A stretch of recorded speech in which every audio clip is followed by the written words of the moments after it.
Good morning. Good morning to an audience of no one.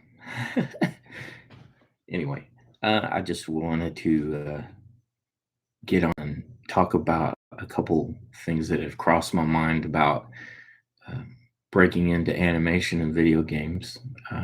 But before I start, uh, I had a pretty good weekend. Don't know how your weekend is going or has gone. I feel like I accomplished a couple items. I managed to lay out the thumbnails to 6 out of 10 pages for a comic I'm drawing, and I'm really pleased with it, how it turned out.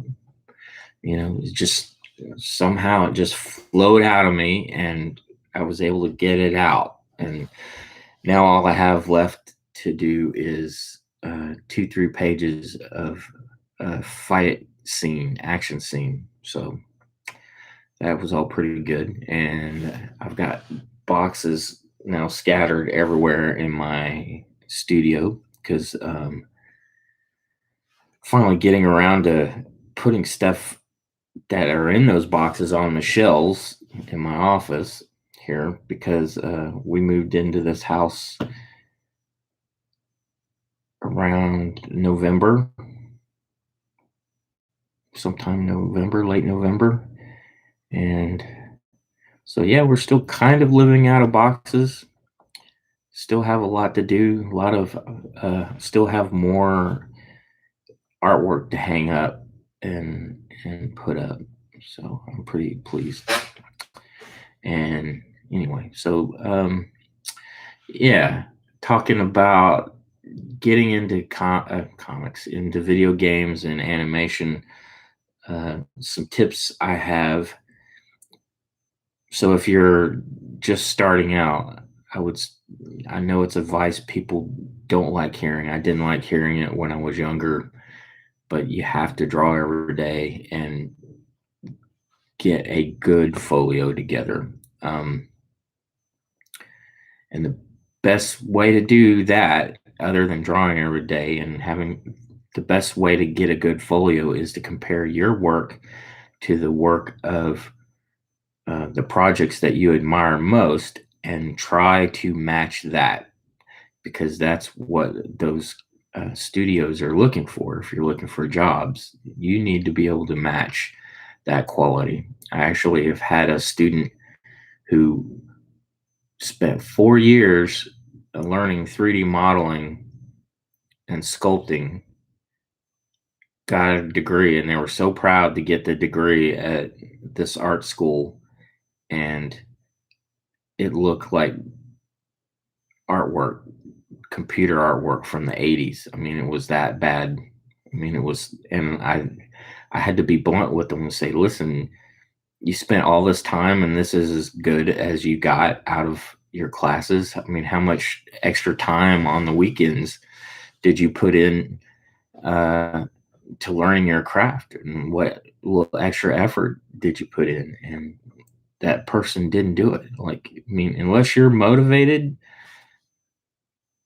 just don't even bother. I mean, it's sad, but yeah. Hey, Eric, you got one guy in here. Good to see you.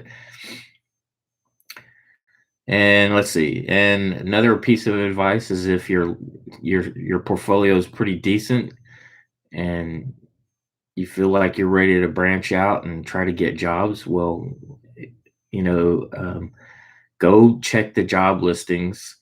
I don't know what it is, but just like any job, you got to go hunt before the job and look up the job listings. It's an obvious answer, but you'd be surprised at how many people do not go look at the job listings.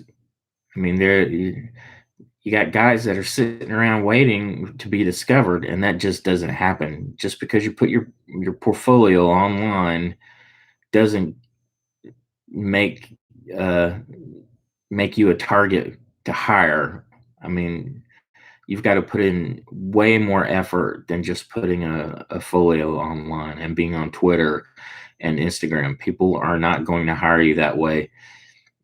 Unfortunately, places like Disney require you to apply for jobs, and um, different studios, they'll put listings up uh, for concept artist positions and whatnot, and usually those are put up by human resources people. And my advice on that is just to ignore those requirements and the job requirements and apply anyway. Don't even listen to it, just do it anyway. And the whole reason is most projects, they have a timeline and they have a budget and a product that has to be out on time. And if they have shoes that need to be filled, they have to be filled somehow. And if you're qualified enough, they will take you. I've I've seen it happen over and over and over again because, you know, sometimes they just need a skilled enough person. And if you don't have a certain skill, they're quite capable of teaching you that skill. I mean, so I would never ever worry about, am I good enough? If your portfolio is good enough and shows enough skill, you're in. As long as you got a good art, doesn't matter. If you don't have a skill in a certain area, you're gonna learn it. And sometimes the best way to learn is when your feet is in the fire. So that's just a couple tips to break into animation and games. Um, I hope people leave questions for me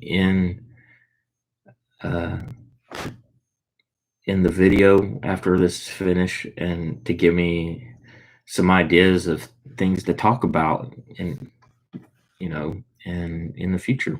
So thank you very much. Have a great day. Talk to you later.